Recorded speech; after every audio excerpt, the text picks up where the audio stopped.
नमस्कार दोस्तों, आप सभी का BK स्टडी टीट में स्वागत है। आज की इस वीडियो में हम लोग पढ़ने वाले हैं। किताब का नाम है बिहार एक समग्र अध्ययन, जिसका अध्याय 7 जिसका नाम है सिंचाई एवं बहुउद्देश्य परियोजनाएं के बारे में हम लोग जानने का प्रयास करेंगे।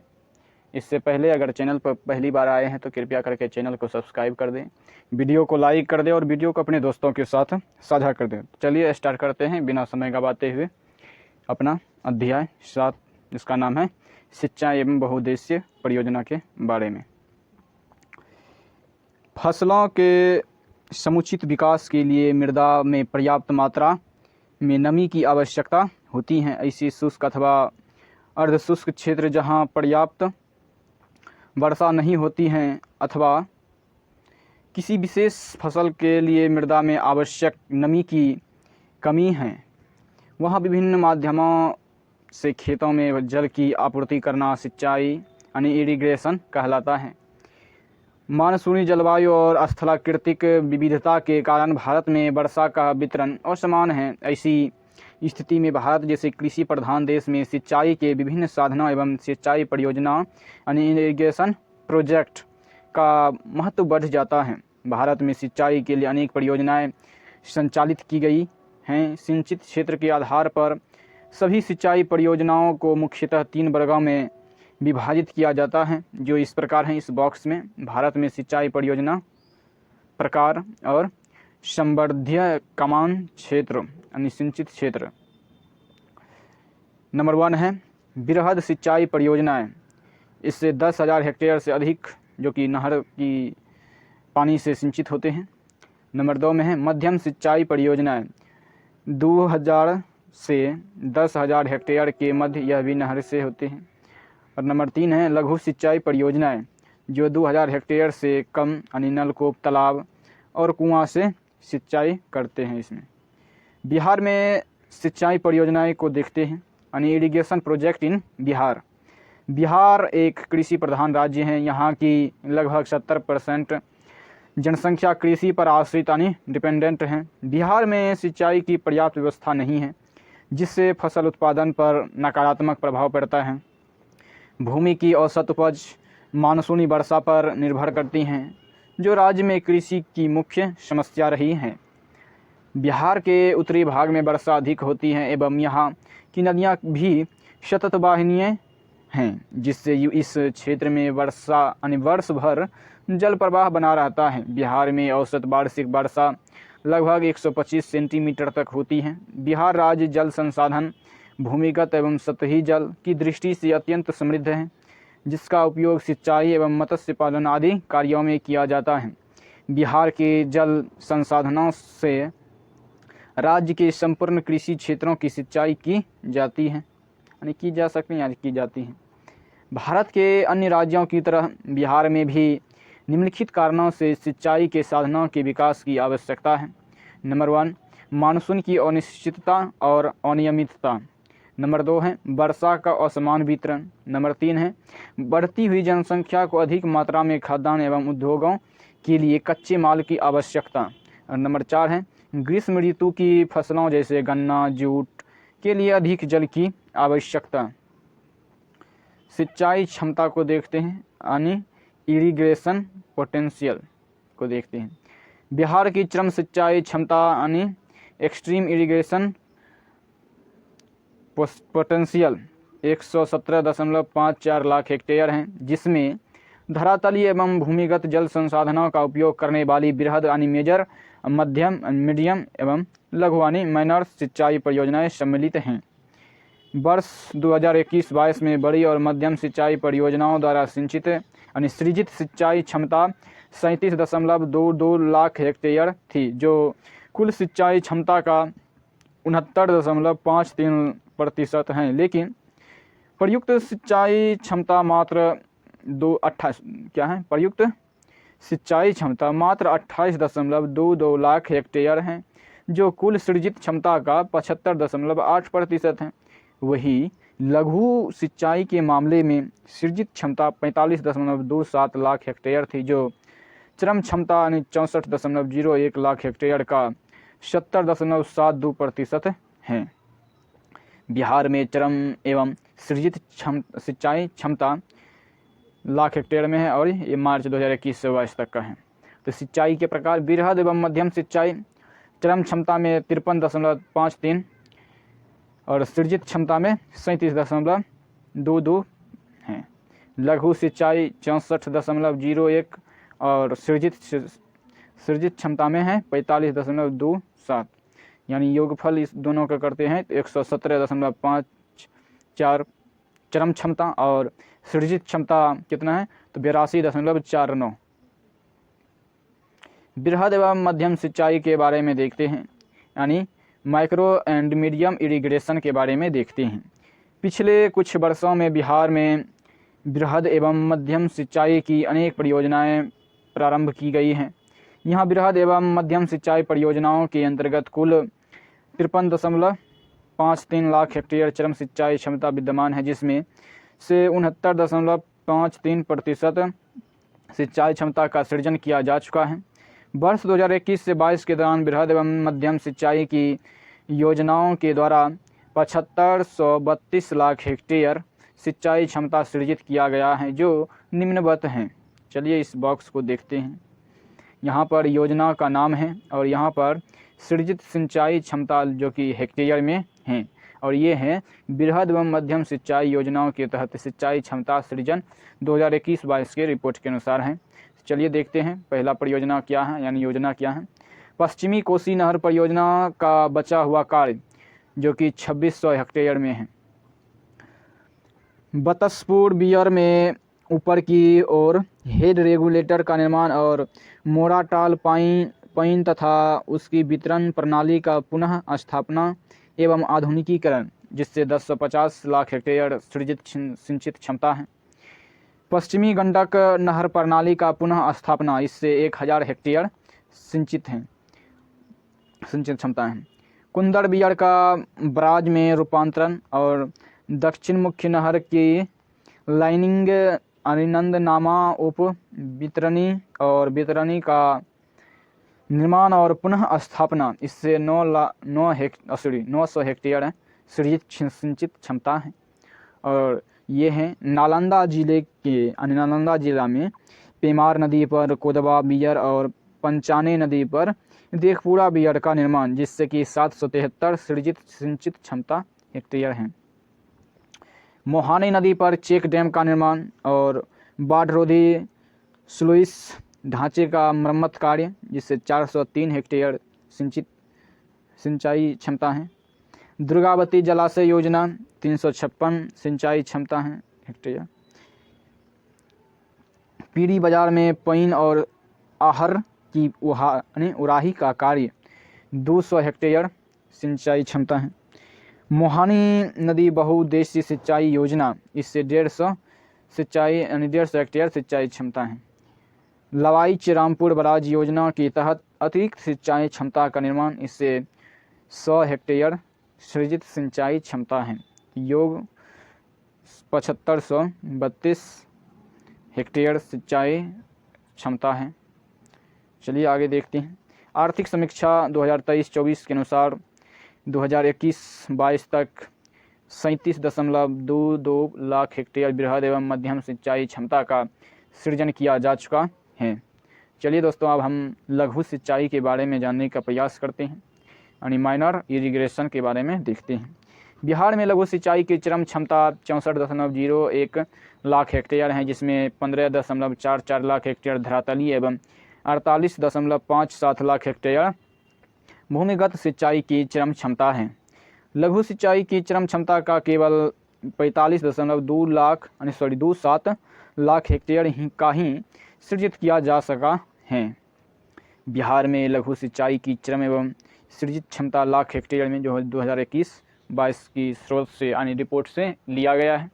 तो क्या है सिंचाई, यहाँ स्रोत का नाम है, और चरम और सृजित। तो नंबर 1 में है धरातली से 15.44 लाख हेक्टेयर, और ये है सृजित में 10.72 लाख हेक्टेयर में। भूमिगत सिंचाई 48.57 लाख हेक्टेयर और सृजित 34.55 लाख हेक्टेयर हैं। तो टोटल करते हैं तो कितना होते हैं टर्म में तो 64.01 लाख हेक्टेयर, और सृजित टोटल करते हैं तो 45.27 सृजित क्षमता लाख हेक्टेयर में हैं। चलिए आगे देखते हैं। लघु सिंचाई साधनों से सिंचित क्षेत्र जो कि क्षेत्रफल हेक्टेयर में है। स्रोत और 2021-22 और 21-22 देखते हैं। तालाब से 91,320 जो कि 70.6% सिंचित क्षेत्र हैं, और ये हैं 43,016 हैं जो कि 84.8% सिंचित क्षेत्रफल हैं। नलकूप से 26,360 जो कि 32.4% हैं, और 7400 ये 14.6% हैं। अन्य स्रोत जैसे उद्धव व दौन सिंचाई से 80 यानी 0.1%, 280 हैं 2021-22 में, तो इसमें 0.6% हैं। इसका टोटल करते हैं तो 1,17,760 यानी 100%, और ये हैं 50,696 जो कि ये भी 100% टिप्पणी कोष्ठकों में दर्ज आंकड़े योगफल का प्रतिशत दर्शाते हैं। चलिए दोस्तों आगे देखते हैं। बिहार में सिंचित क्षेत्र के बारे में जानने का प्रयास करते हैं।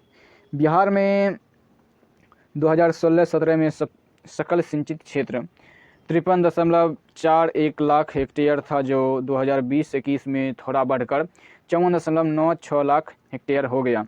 बिहार में नलकूप एवं कुएं सिंचाई के मुख्य स्रोत हैं, जिनमें सकल सिंचित क्षेत्र के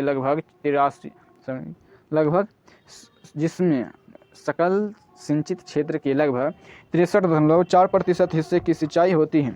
सिंचाई का दूसरा मुख्य स्रोत नहर हैं, जिनसे 30.9% भाग की सिंचाई होती है। सकल सिंचित क्षेत्र में तालाबों से सिंचाई का हिस्सा महज 2% हैं। 2020-21 में बिहार में सर्वाधिक सकल सिंचित क्षेत्र रोहतास में 4.5 लाख हेक्टेयर था, और सबसे कम शिवहर 0.26 लाख हेक्टेयर में था। नहरों से सर्वाधिक सिंचित जिले रोहतास 3.07 लाख हेक्टेयर हैं। उसके पश्चात क्रमशः पश्चिमी चंपारण जो कि 1.85 लाख हेक्टेयर है, और औरंगाबाद 1.61 लाख हेक्टेयर जिले में है, जिले का स्थान है ये सब। नलकूप से सर्वाधिक सिंचित क्षेत्र जिले क्रमशः समस्तीपुर जो कि 40 लाख हेक्टेयर 2.40 लाख हेक्टेयर हैं, और सीतामढ़ी 1.90 लाख हेक्टेयर और कटिहार 1.78 लाख हेक्टेयर हैं। बिहार में सिंचाई के संसाधन के बारे में जानने का प्रयास करते हैं, यानी इरिगेशन रिसोर्स इन बिहार। सिंचाई के साधनों को जल स्रोतों के आधार पर निम्न रूपों में वर्गीकृत किया गया है। तो बिहार में सिंचाई के साधन धरातलीय जल यानी नहरें एवं तालाब से, और भूमिगत जल यानी नलकूप एवं कुआं से। तो बिहार में नहर एवं नलकूप सिंचाई एवं मुख्य साधन है, जबकि कुआं तथा तालाब द्वारा भी सिंचाई की जाती है। चलिए नहरें के बारे में हम लोग जानने का प्रयास करते हैं, यानी कैनाल्स। बिहार में सिंचाई के प्रमुख साधनों में नहरों का अधिक महत्व है। नहरों के स्रोतों से सिंचित क्षेत्र विगत वर्षों के दौरान लगातार घट रहा है। बिहार में 11 प्रमुख नहरें एवं इनकी उप शाखाएँ हैं, जो विभिन्न जिलों में विस्तृत हैं। सिंचाई के लिए नहरों का उपयोग उन्हीं क्षेत्रों में किया जा सकता है जहाँ मृदा कोमल एवं भूमि का ढाल मंद हो। जल की उपलब्धता की अवधि के आधार पर बिहार की नहरें को 2 वर्गों में विभाजित किया गया है। नहरों के प्रकार: सदाबहारी नहरें और अनित्यवाही नहरें। सदाबहारी नहरें और अनित्यवाही नहरें। सदाबहारी नहरें या नित्यवाही नहरें के बारे में देखते हैं, यानी पेरेनियल कैनाल्स। बिहार के उत्तरी भाग की अधिकांश नहरें इसी श्रेणी में शामिल हैं। इन नहरों का उद्गम सततवाही नदियों या कृत्रिम जलाशयों से होता है। अनित्यवाही नहरें के बारे में देखते हैं, नॉन पेरेनियल कैनाल्स के बारे में देखते हैं। ये नहरें नदियों से निकाली जाती हैं, जो वर्षा काल में नदियों में बाढ़ आने की स्थिति में अधिक जल प्रवाहित करती हैं तथा नदी का जल स्तर कम होने पर इनमें जल का प्रवाह रुक जाता है। बिहार राज्य की प्रमुख नहरें के बारे में देखते हैं, यानी मेजर कैनाल्स इन बिहार। शोर नदी परियोजना की नहरें, यह बिहार की सबसे पुरानी नहर परियोजना है, जिसके अंतर्गत 1876 ईस्वी में सोन नदी के किनारे डेहरी यानी रोहतास जिला नामक स्थान पर बांध बनाकर 2 नहरें निकाली गई, जो इस बॉक्स में है, पश्चिमी सोन नहर और पूर्वी सोन नहर। तो नंबर 1 में है पश्चिमी सोन नहर के बारे में, यानी वेस्टर्न सोन कैनाल के बारे में देखते हैं। यह नहर सोन नदी के बाएं तट पर डेहरी नामक स्थान से निकाली गई है। इस नहर से भोजपुर, रोहतास, कैमूर एवं बक्सर जिले की सिंचाई की जाती है। नंबर 2 है पूर्वी सोन नहर, ईस्टर्न सोन कैनाल। यह नहर सोन नदी के दाहिने तट पर वारुण यानी नामक स्थान से निकाली गई है। इसकी लंबाई 126 किलोमीटर है, जो पटना के निकट गंगा नदी से मिल जाती हैं। इस नहर से लाभान्वित होने वाले प्रमुख जिले पटना, गया, जहानाबाद, अरवल और औरंगाबाद हैं। त्रिवेणी नहर यानी त्रिवेणी कैनाल के बारे में देखते हैं। यह नहर बिहार और नेपाल की सीमा पर पश्चिमी चंपारण जिले के त्रिवेणी नामक स्थान पर गंडक नदी से निकाली गई है।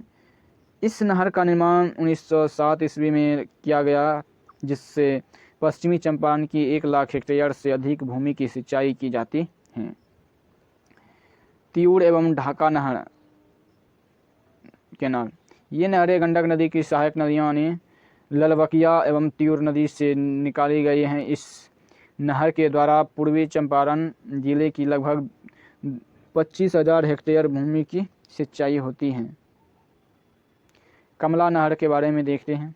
कमला कैनाल, कमला नहर दरभंगा जिले के उत्तर में स्थित कमला नदी से निकाली गई। इस नहर द्वारा मधुबनी एवं दरभंगा जिले में सिंचाई की जाती है। गंडक नदी परियोजना की नहरें यानी canal of Gandak river project, मुख्य पश्चिमी नहर और मुख्य पूर्वी नहर में इसको बांटा गया है, यानी गंडक नहर को। मुख्य पश्चिमी नहर यानी मेन वेस्टर्न कैनाल के बारे में देखते हैं।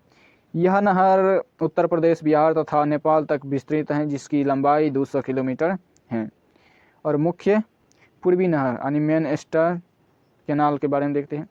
मुख्य पूर्वी नहर को तिरहुत नहर भी कहा जाता है। इसकी लंबाई 293 किलोमीटर है, जो गंडक नदी के समांतर प्रवाहित होती हैं। इसका विस्तार मुजफ्फरपुर, वैशाली, पश्चिमी चंपारण एवं समस्तीपुर जिले में है। कोसी परियोजना की नहरें, canal of Kosi project. Kosi नहर परियोजना बिहार और नेपाल के तराई एवं मैदानी क्षेत्रों में आरंभ की गई है। इस परियोजना के संचालन तथा रखरखाव का उत्तरदायित्व बिहार सरकार के जल संसाधन विभाग का है। कोसी नदी पर हनुमान नगर, जो कि नेपाल की निकट, बांध बनाकर निम्न 3 नहरें निकाली गई हैं: पूर्वी कोसी नहर, पश्चिमी कोसी नहर और छतरा नहर। तो पूर्वी कोसी नहर को देखते हैं, यानी ईस्टर्न कोसी कैनाल। यह नहर हनुमान नगर जलाशय यानी बैराज, जलाशय का इंग्लिश होता है बैराज, के पूर्वी किनारे से निकाली गई है। इसकी मुख्य नहर एवं उपशाखाओं की लंबाई निम्नवत है। नहरों के नाम और लंबाई जो कि किलोमीटर में है। पूर्वी कोसी मुख्य नहर 43.47 लाख किलोमीटर है, 47 किलोमीटर है, लाख नहीं है। जानकी नगर शाखा 82.11 किलोमीटर। मुरलीगंज शाखा 64.40 किलोमीटर। अररिया शाखा 57.96 किलोमीटर। पूर्णिया शाखा 64.40 किलोमीटर। मुख्य नहर से प्रत्यक्ष विवरण 19.60 किलोमीटर है। राजपुर शाखा जो कि 9.66 किलोमीटर है। तो टोटल इसको करते हैं तो 341.66 किलोमीटर है। इस नहर के द्वारा सुपौल, सहरसा, मधेपुरा, पूर्णिया, कटिहार, अररिया तथा खगड़िया आदि जिलों की लगभग 6.2 लाख हेक्टेयर भूमि की सिंचाई की जाती है। पूर्वी कोसी नहर की मुख्य शाखा एवं उप शाखाओं सहित कुल लंबाई लगभग 3040 किलोमीटर है। पश्चिमी कोसी नहर यानी वेस्टर्न कोसी कैनाल के बारे में देखते हैं। यह नहर हनुमान नगर जलाशय के पश्चिमी किनारे से निकाली गई है। इसकी लंबाई 113 किलोमीटर है तथा इसके द्वारा दरभंगा, मधुबनी, समस्तीपुर तथा सुपौल आदि जिलों की लगभग 3 लाख हेक्टेयर भूमि की सिंचाई की जाती है।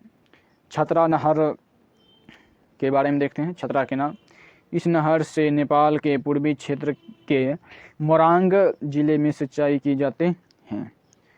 राजपुर नहर के बारे में देखते हैं। यानी राजपुर के नाम, यह पूर्वी कोसी नहर की एक शाखा है जो अनेक उपशाखाओं में विभाजित हैं। इसकी कुल लंबाई 366 किलोमीटर है। इस नहर से पूर्णिया, मधेपुरा, सहरसा एवं खगड़िया जिलों की लगभग 1.60 लाख हेक्टेयर भूमि की सिंचाई की जाती है। बटेश्वर गंगा पंप नहर योजना के बारे में देखते हैं। इस नहर की आधारशिला वर्ष 1977 में रखी गई थी, किंतु इसका निर्माण कार्य वर्ष 2018 में पूर्ण हुआ। यह भागलपुर में कहलगांव के निकट बटेश्वर स्थान गंगा नदी पर स्थित है। इस नहर योजना से बिहार के भागलपुर एवं बांका जिलों की 22,716 हेक्टेयर और झारखंड के गोड्डा जिले की 4,887 हेक्टेयर भूमि को सिंचित किया जाएगा। प्रधानमंत्री कृषि सिंचाई योजना, इस योजना की शुरुआत 1 जुलाई 2015 को हुई। इसके अंतर्गत अगले 5 वर्षों में 50,000 करोड़ रुपये के निवेश से सिंचाई की आपूर्ति श्रृंखला अर्थात जल स्रोत विवरण, नेटवर्क तथा फार्म स्तर के अनुप्रयोगों पर ध्यान केंद्रित करके एकीकृत सिंचाई विकास का लक्ष्य रखा गया है।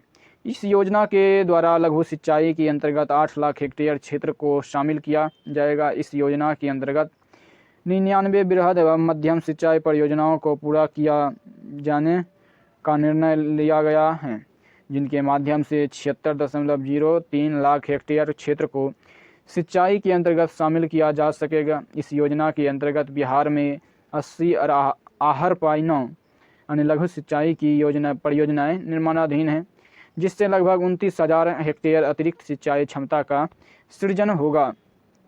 कमान क्षेत्र विकास एवं जल प्रबंधन का क्रियान्वयन, प्रधानमंत्री कृषि सिंचाई योजना का लक्ष्य हर खेत को पानी के अंतर्गत किया जा रहा है। त्वरित सिंचाई लाभ योजना की प्राथमिकता वाली 99 योजनाओं में से 2 योजनाएं बिहार में संचालित हैं जो निम्नवत हैं: दुर्गावती जलाशय योजना और पुनपुन जलाशय योजना।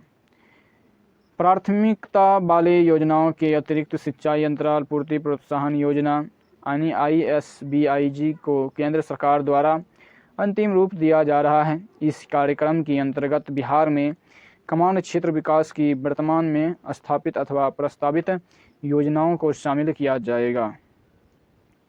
नेक्स्ट टॉपिक है सकड़ी नहर यानी सकड़ी कैनाल के बारे में देखते हैं। इस नहर का निर्माण वर्ष 1950 में सकड़ी नदी पर किया गया। इसके द्वारा नवादा, नालंदा तथा गया आदि जिलों की सिंचाई की जाती है।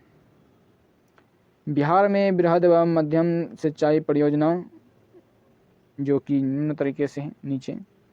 सिंचाई परियोजना और लाभान्वित जिले: आदरी नहर से औरंगाबाद, अजान यानी कुकुरैप जमुई तथा लखीसराय, बदुआ मुंगेर भागलपुर बांका, वरनार जमुई बटाने औरंगाबाद, बटेश्वर भागलपुर तथा बांका, बेलहरना बांका, बथुआ नंदिनी जहानाबाद, विलासी बांका, चंदन भागलपुर बांका, चौसा पंप नहर भोजपुर, पटना तथा अरवल, छड़ियारी परियोजना से जहानाबाद, धक्कर नल्ला पंप परियोजना से लखीसराय तथा मुंगेर, धुआ या धावा परियोजना से औरंगाबाद तथा गया, दुर्गावती परियोजना से कैमूर तथा रोहतास, गोखले से परियोजना से गया और जौब जलाशय नवादा, कमला नहर से मधुबनी, कनक बिघा से जहानाबाद, कड़िहाड़ी से मुंगेर तथा नवादा, कोहिरा बांध से कैमूर, कोल महादेव से नवादा, कुलथी बियर से नालंदा, कुंड घाट से जमुई और लीलाजन से गया। उसके बाद यहाँ पर भी है लोकाइन से नालंदा, पटना तथा जहानाबाद, लोअर किऊल से मुंगेर, लोअर मोहर से गया, महाबोधि से गया, महाने बियर परियोजना से मुंगेर, खड़गपुर झील परियोजना से मुंगेर, करवा सिंचाई से पटना, मूसाखंड बांध परियोजना से कैमूर, नागी परियोजना से जमुई, उत्तरी कोयल परियोजना से औरंगाबाद तथा गया, ओरनी परियोजना से बांका, पेमार जलाशय परियोजना से नालंदा तथा जहानाबाद, पंचानेन परियोजना से नालंदा, फुलबड़िया परियोजना से नवादा, पुनपुन जलाशय परियोजना से जहानाबाद, पटना तथा गया, सकरी निचली घाटी परियोजना से गया तथा नवादा, जलकुंड जलाशय से मुंगेर, सुवार नहर परियोजना से कैमूर, सूरजगढ़ पंप नहर परियोजना से बेगूसराय, लखीसराय तथा मुंगेर, तिलैया धदरा से गया, उदेरा स्थान से जहानाबाद, नालंदा तथा गया, ऊपरी क्यूल से जमुई तथा लखीसराय, ऊपरी मोहर से नवादा गया, पश्चिमी कोसी नहर से दरभंगा, सुपौल तथा समस्तीपुर, और जमानिया पंप नहर परियोजना से कैमूर। तो चलिए नलकूप के बारे में देखते हैं, यानी ट्यूबवेल के बारे में देखते हैं। टॉपिक का नाम है नलकूप। नलकूप को आधुनिक युग का कुआं भी कहा जाता है। नलकूप भूमिगत जल को पाइप के माध्यम से सिंचाई हेतु जल को बाहर निकालने की यांत्रिक प्रणाली है। इसमें जल निकालने के लिए 4 से 8 इंच के लोहे के पाइपों का प्रयोग किया जाता है, जबकि इसकी गहराई संबंधित क्षेत्र में जल स्तर यानी वाटर लेवल की गहराई पर निर्भर करती है। नलकूपों से सबसे अधिक सिंचाई समस्तीपुर, सीतामढ़ी तथा कटिहार जिला में की जाती है। बिहार शताब्दी निजी नलकूप योजना के बारे में देखते हैं। इस योजना का आरंभ बिहार सरकार द्वारा वर्ष 2011 में समस्तीपुर जिले के सराय रंजन प्रखंड एवं नालंदा जिले के हरनौत प्रखंड में किया गया। इस योजना के अंतर्गत 70 मीटर गहराई वाले नलकूपों के निर्माण के लिए 15,000 रुपये एवं 100 मीटर तक की गहराई वाले नलकूपों के निर्माण के लिए 35,000 रुपये तथा पंप सेट खरीदने के लिए 50% या 10,000 रुपये की सहायता राशि उपलब्ध कराई जाएगी। इस प्रकार नलकूपों के निर्माण के लिए अधिकतम सहायता राशि 45,000 रुपये निर्धारित हैं। बिहार के सभी 534 प्रखंडों को बिहार शताब्दी निजी नलकूप योजना में शामिल कर लिया गया है। इन नलकूपों का विकास नाबार्ड की सहायता से किया जा रहा है। तालाब के बारे में देखते हैं। प्राचीन काल से ही भारत में तालाबों द्वारा सिंचाई का प्रचलन रहा है।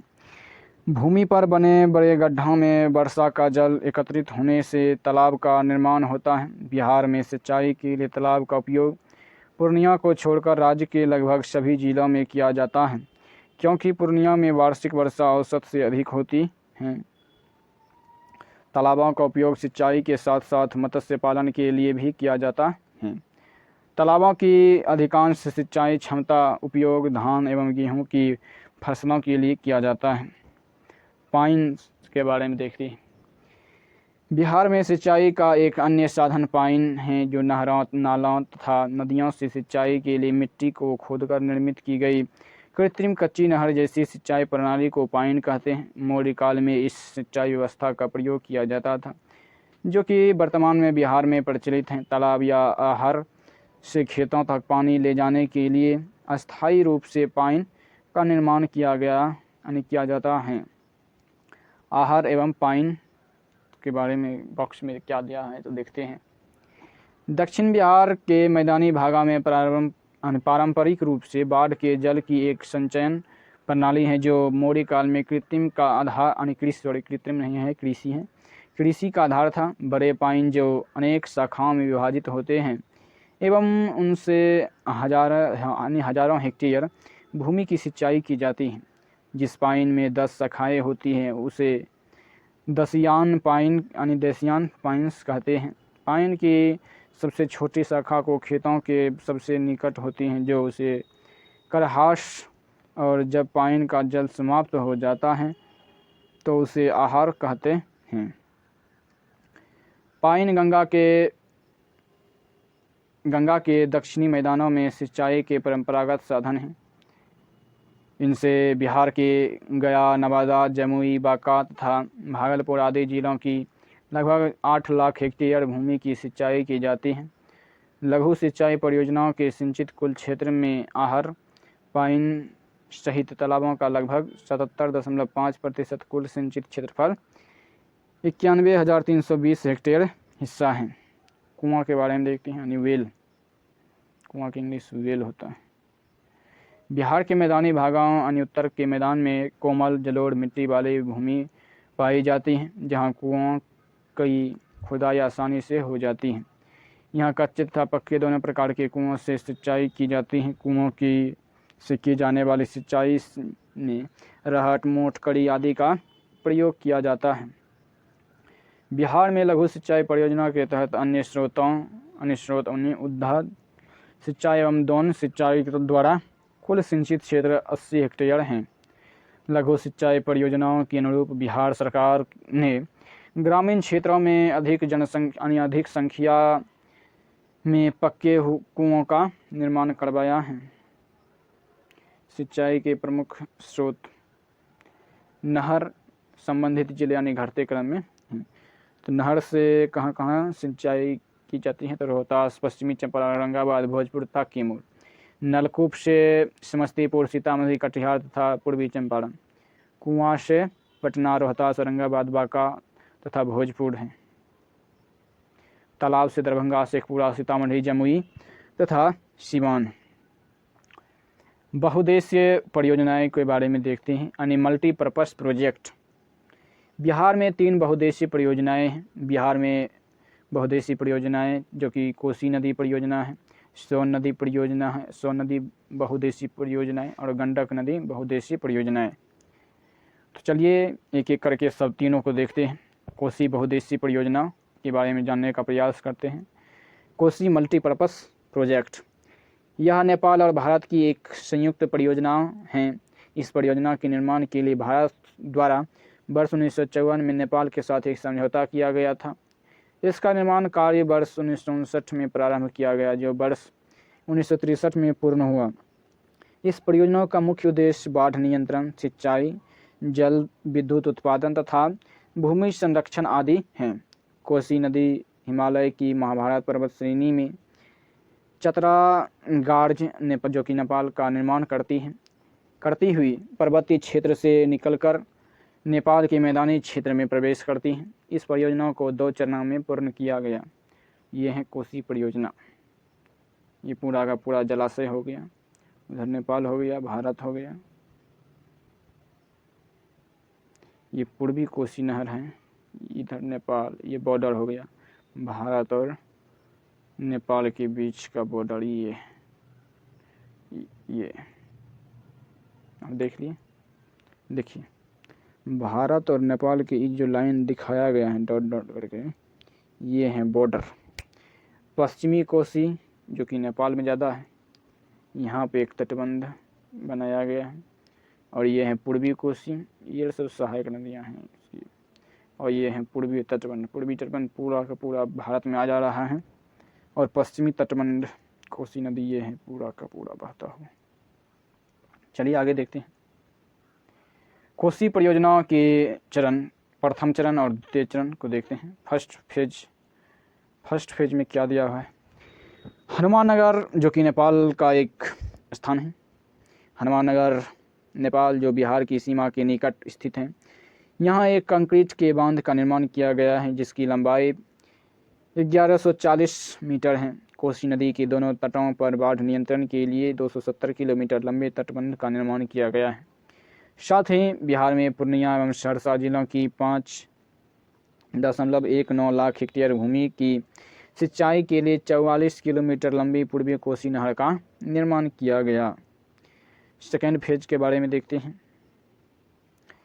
पूर्वी कोसी नहर के तट पर 20 मेगावाट क्षमता का विद्युत गृह और संप्रेषण लाइन यानी ट्रांसमिशन लाइन बिछाई गई है। इसी चरण में 113 किलोमीटर लंबी पश्चिमी कोसी नहर का निर्माण किया गया है, जिससे बिहार के दरभंगा जिले की 3.25 लाख हेक्टेयर तथा नेपाल के सत्तारी जिले की 12,500 हेक्टेयर भूमि की सिंचाई की जाती है। पूर्वी कोसी नहर की लंबाई बाद में 9.6 किलोमीटर तक बढ़ाई गई, जिससे मुंगेर एवं सहरसा जिलों की 1.6 लाख हेक्टेयर अतिरिक्त भूमि की सिंचाई की जाती है।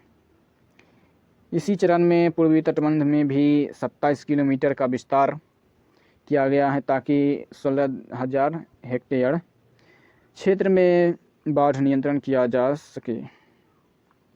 गंडक बहुउद्देशीय परियोजना के बारे में देखते हैं। गंडक मल्टीपर्पस प्रोजेक्ट यह उत्तर प्रदेश, बिहार एवं नेपाल की संयुक्त परियोजना है। वर्ष 1959 के एक समझौते के अनुसार नेपाल को भी इस परियोजना का कुछ लाभ दिया जा रहा है। इस परियोजना के अंतर्गत बिहार के वाल्मीकि नगर, जो कि पश्चिमी चंपारण में गंडक नदी पर एक बांध का निर्माण किया गया है, जिसमें 4 नहरें यानी 2 नेपाल तथा 2 भारत के लिए निकाली गई हैं। इस परियोजना का निर्माण कार्य 1966 से 67 ईस्वी में पूर्ण हुआ। ये है गंडक परियोजना का पूरा मानचित्र।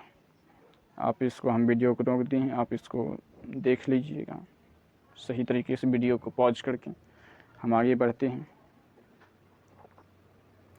इस परियोजना के अंतर्गत गंडक पर त्रिवेणी घाट के निकट एक जलाशय बनाया गया है। इस बांध के पश्चिमी तट पर सारण नहर एवं पूर्वी तट पर तिरहुत नहर निकाली गई है। इस परियोजना के अंतर्गत 2 नहरों का निर्माण किया गया है। मुख्य पश्चिमी नहर यानी मेन वेस्टर्न कैनाल, यह नहर उत्तर प्रदेश, बिहार तथा नेपाल में स्थित है, जिसकी कुल लंबाई 200 किलोमीटर है। यह नहर 3 भागों में विभाजित है। नहर 1, इसके द्वारा उत्तर प्रदेश के गोरखपुर, देवरिया तथा कुशीनगर आदि जिलों की 1.88 लाख हेक्टेयर भूमि की सिंचाई होती है। नहर 2, इसके द्वारा बिहार के सारण, सिवान तथा गोपालगंज जिलों की 4.84 लाख हेक्टेयर भूमि की सिंचाई की जाती है। सारण प्रमंडल में प्रवाहित होने के कारण इसे सारण नहर भी कहते हैं। नहर 3, नेपाल के भैरवा जिले की लगभग 58,000 हेक्टेयर भूमि की सिंचाई की जाती है। मुख्य पश्चिमी नहर पर एक 15 मेगावाट क्षमता की जल विद्युत गृह की स्थापना की गई है, जिसे नेपाल को दे दिया गया है। मुख्य पूर्वी नहर, मेन ईस्टर्न कैनाल, मुख्य पूर्वी नहर को तिरहुत नहर भी कहा जाता है। इसकी लंबाई 293 किलोमीटर है, जो गंडक नदी के समानांतर प्रवाहित होती है। सोन नहर परियोजना को दे। इस नहर द्वारा पश्चिमी एवं पूर्वी चंपारण, वैशाली, मुजफ्फरपुर, समस्तीपुर तथा दरभंगा आदि जिलों की लगभग 6 लाख हेक्टेयर भूमि की सिंचाई की जाती है। इसकी एक शाखा से नेपाल की लगभग 45,000 हेक्टेयर भूमि की सिंचाई होती है।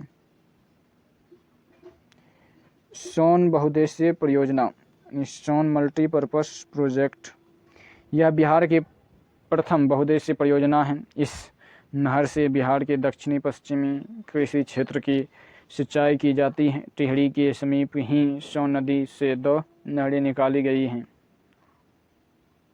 ये है सोन परियोजना की, यानी सोन नहर परियोजना की चित्र। आप इसको भी सही तरीके से वीडियो पॉज करके देख लीजिएगा। हम आगे बढ़ते हैं। 1968 में डेहरी रोहतास की निकट इंद्रपुरी में एक जलाशय का निर्माण किया गया। इस जलाशय के जल को नहरों द्वारा पुरानी सोन नदी की नहरों से जोड़ दिया गया। नंबर 1, पश्चिमी सोन नहर यानी वेस्टर्न सोन कैनाल के बारे में जानने का प्रयास करते हैं। यह नहर सोन नदी के बाएं तट पर डेहरी नामक स्थान से निकाली गई है। इन नहरों को अनेक शाखाओं में विभाजित किया गया है, जिनसे चौसा, बक्सर तथा आरा नहरें निकाली गई हैं। इन नहरों के द्वारा बक्सर, रोहतास, कैमूर तथा भोजपुर आदि जिलों की 3 लाख हेक्टेयर भूमि की सिंचाई की जाती है। पूर्वी सोन नहर, ईस्टर्न सोन कैनाल, यह नहर सोन नदी के दाएं तट पर बारून नामक स्थान से निकाली गई है। इसकी लंबाई 130 किलोमीटर है। यह नहर पटना के निकट गंगा नदी से मिल जाती हैं, जिससे औरंगाबाद, गया, जहानाबाद तथा पटना आदि जिलों की 2.5 लाख हेक्टेयर भूमि की सिंचाई की जाती है। सोन नदी पर 2 जल विद्युत केंद्र स्थापित किए गए हैं। नंबर 1 है बारून जल विद्युत केंद्र, जो कि 3.3 मेगावाट क्षमता बिजली प्रदान करते हैं और डेहरी जल विद्युत केंद्र जो कि 6.6 मेगावाट क्षमता की बिजली प्रदान करते हैं। वान सागर जल विवाद के बारे में भी जानने का प्रयास करते हैं।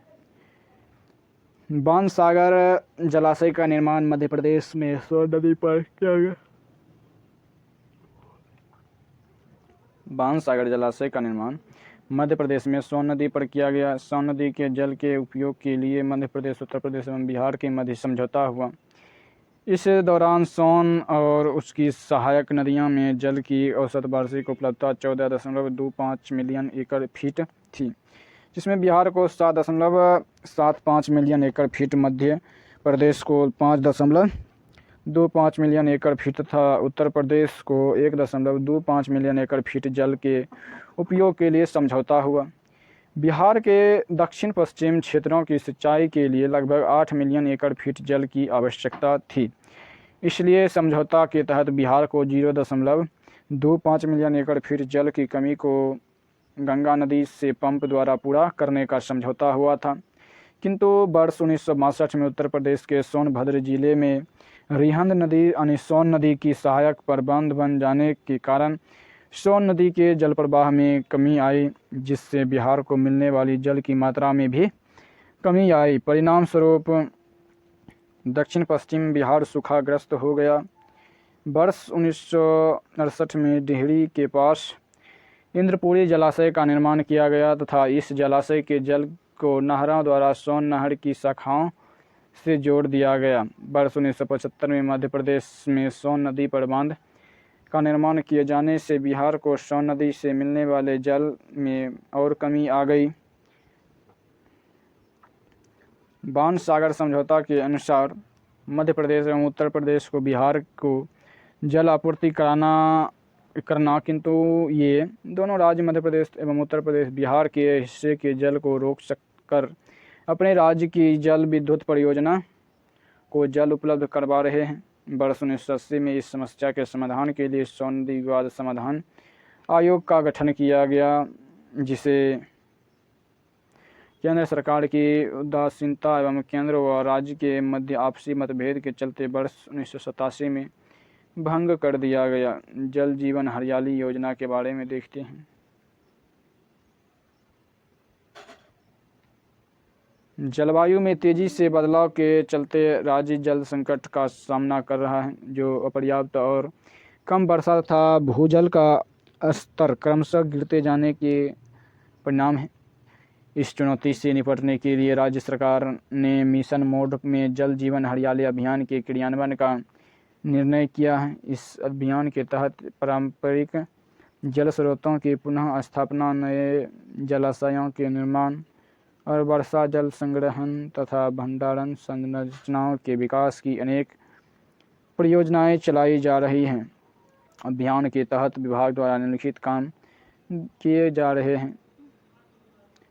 आहर पाइन वाले क्षेत्रों में 1 एकड़ से अधिक और तालाब या जल निकाय वाले क्षेत्रों में 5 एकड़ से अधिक क्षेत्रों में क्षेत्रफल वाले सार्वजनिक जल भंडारण संरचनाओं को चिन्हित करके अतिक्रमण पर काबू पाना तथा उनको पुनः स्थापना करना है।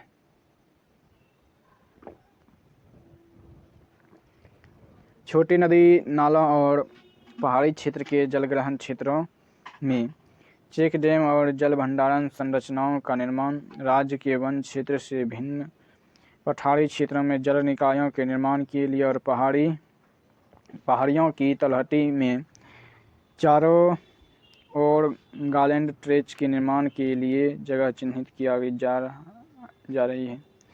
जल जीवन हरियाली अभियान के तहत 1663 योजनाएं स्वीकृति हुई हैं, जिनमें से 1355 पूरी हो चुकी हैं। पूरी हुई योजनाओं के जरिए 1.2 लाख हेक्टेयर सिंचाई क्षमता और 669.93 लाख घन मीटर जल भंडारण क्षमता सृजित हुई है। इस अभियान के फलस्वरूप राज्य के लगभग सभी प्रखंडों में भूजल स्तर में वृद्धि देखी गई है। केंद्रीय भूजल बोर्ड द्वारा वर्ष 2017 में जारी आंकड़े में 102 प्रखंडों में जल स्तर में कमी देखी गई थी, लेकिन वर्ष 2020 के आंकड़ों में 63 प्रखंड में ही कमी देखी गई है। बाण सागर बहुउद्देशीय नदी घाटी परियोजना के बारे में देखती है। यह मध्य प्रदेश के शहडोल जिले में सोन नदी पर स्थित है। यह मध्य प्रदेश, उत्तर प्रदेश तथा बिहार राज्य की संयुक्त परियोजना है जिसका निर्माण कार्य वर्ष 1978 में प्रारंभ हुआ, वर्ष 2006 में पूर्ण हुआ। बाण सागर बांध का जल एवं इसके निर्माण की लागत का बंटवारा मध्य प्रदेश, उत्तर प्रदेश तथा बिहार के मध्य 2:1:1 के अनुपात में किया गया है। 2:1:1 के अनुपात में किया गया है। इसके मध्य प्रदेश में 2490 वर्ग किलोमीटर, उत्तर प्रदेश में 1500 वर्ग किलोमीटर तथा बिहार में 940 वर्ग किलोमीटर क्षेत्रफल पर सिंचाई होती है। इसके अतिरिक्त उत्तर प्रदेश में सोन नदी की सहायक नदी कनहर से 383.70 मिलियन घन मीटर जल देने का प्रावधान था। दोस्तों, वीडियो को यहीं पर समाप्त करते हैं। आप सभी से आग्रह है कि कृपया चैनल को सब्सक्राइब कर दें अगर चैनल पर पहली बार आए हैं तो, और चैनल के अबाउट सेक्शन में टेलीग्राम चैनल है, वहां से आप टेलीग्राम में ज्वाइन कर सकते हैं। वीडियो को लाइक करें और वीडियो को अपने दोस्तों के साथ साझा करें। तो मिलते हैं हम नेक्स्ट वीडियो के साथ नेक्स्ट डे। जय हिंद।